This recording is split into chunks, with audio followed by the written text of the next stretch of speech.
கோவையில் ஜிஎஸ்டி வரி விதிப்பு முரண்பாடுகளை சுட்டிக்காட்டிய அன்னபூர்ணா ஹோட்டல் உரிமையாளர் சீனிவாசனை பாஜக மிரட்டி நிதியமைச்சர் நிர்மலா சீதாராமனிடம் மன்னிப்பு கேட்க வைத்திருப்பதாக பல்வேறு அரசியல் தலைவர்களும் கண்டனம் தெரிவித்துள்ளனர். இது அராஜகத்தின் உச்சம் என்று கண்டனம் வலுத்துள்ள நிலையில் சீனிவாசன் தானாக முன்வந்து மன்னிப்பு கோரியதாக பாஜக எம்எல்ஏ வானதி சீனிவாசன் விளக்கம் அளித்துள்ளார்.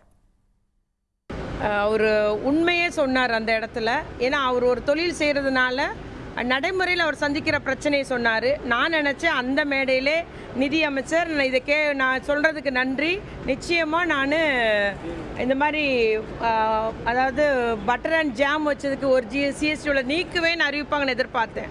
ஆனால் இந்த நிதியமைச்சர் வேறு மாதிரி நடவடிக்கை எடுக்கிறது வருத்தம் அளிக்கிறது. அரசியலமைப்பு சட்டத்தை மதிக்காமல் அவரை தான் தங்கியிருக்கின்ற விடுதிக்கு வர வைத்து மன்னிப்பு கேட்க வைத்திருக்கிறார்கள். எவ்வளவு பெரிய கொடுமை, எவ்வளவு பெரிய பாசிசம், வெறுப்பு அரசியல்.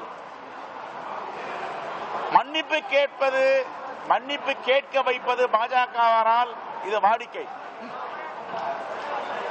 ஆனால் அதை மன்னிப்பு கேட்டதை வீடியோ பதிவு செய்து பொதுவெளியில வெளியிடுகிறார்களே, எவ்வளவு பெரிய அநாகரிகம், அநாகரிகத்தின் உச்சம்.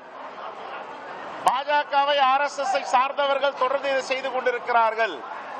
ஆனால் இந்திய அரசியலமைப்பு சட்டத்தின் மீது நம்பிக்கை வைத்து ரகசிய காப்பு பதவி பிரமாணம் செய்து கொண்ட நிதித்துறை அமைச்சர் இதை செய்யலாமா? அவரை மிரட்டி அழைத்து வந்து மன்னிப்பு கேட்க செய்திருக்கிறார்கள். அது மட்டுமல்லாமல் அப்படி அவர் மன்னிப்பு கேட்பதை அவருக்கு தெரியாமல் படம் பிடித்து வீடியோவாகவும் புகைப்படமாகவும் இன்றைக்கு ஊடகங்களே பரப்புகிறார்கள்.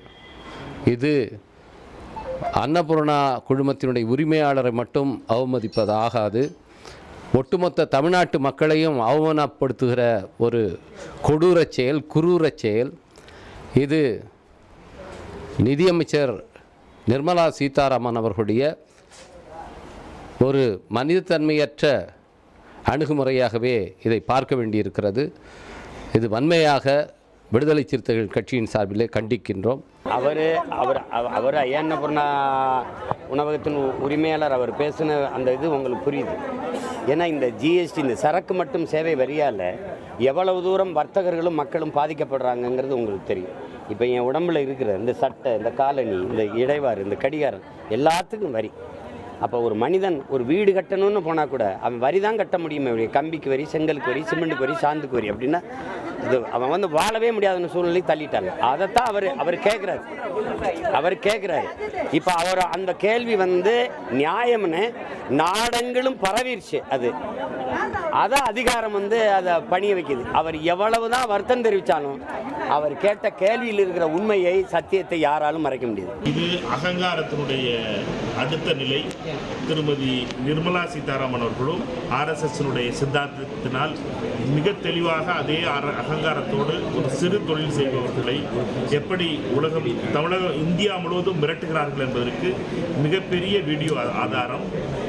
அன்னபூர்ணா போன்ற ஒரு தொழில் செய்பவர்களை மிரட்டக்கூடிய தைரியம் ஒரு நிதியமைச்சருக்கு இருக்கிறது என்றால், பாஜகக்காரர்களுக்கு இருந்தால் சாதாரண சிறு தொழில் செய்கிறவர்களை எவ்வளவு மிரட்டுவார்கள் என்பது நமக்கு தெரிகிறது. அதானியையும் அம்பானியையும் தவிர மற்ற தொழில் செய்கின்ற அனைவரையும் இதே வகையில் மிரட்டுகிறார் நிர்மலா சீதாராமன் என்பது இப்பொழுது வெட்ட வெளிச்சமாக தெரிந்திருக்கிறது. பாராளுமன்றத்தில் இதை பற்றி, இந்த பிரச்சனையை பற்றி எழுப்புவோம். அவரை இதற்கு பொறுப்பேற்க வேண்டும். 4 மணிக்கு ப்ரெஸ் எல்லாம் இருப்பாங்க, நான் முன்னாடியே உங்களை பார்த்துட்டு போகிறேன்னு சொல்கிறார்.